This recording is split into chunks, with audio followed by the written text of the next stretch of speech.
Bangladesh bank কোনো ব্যবসায়ীও না, আমি চুরিও করি নাই। একমাত্র একটা উপায় আসে, সেটা হচ্ছে ঋণ। এবং এই ঋণটা কি সুদমুক্ত? না। তাহলে টাকাটা ছাপায় কে? বাংলাদেশ ব্যাংক।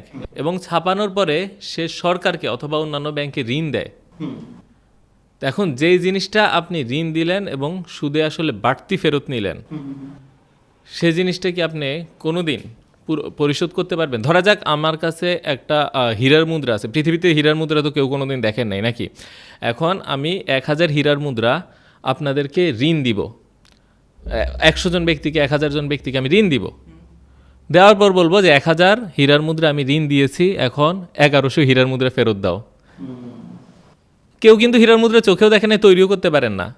তেমনি এই টাকাটা বাংলাদেশ ব্যাংক ছাড়া আর কেউ তৈরি করতে পারে না। সে এই টাকাটাই ঋণ দেয় এবং বলে আরো বেশি টাকা আমাকে ফেরত দাও। সেটা কিভাবে সম্ভব? ওকে, সো মানে আপনি বলতেছেন যে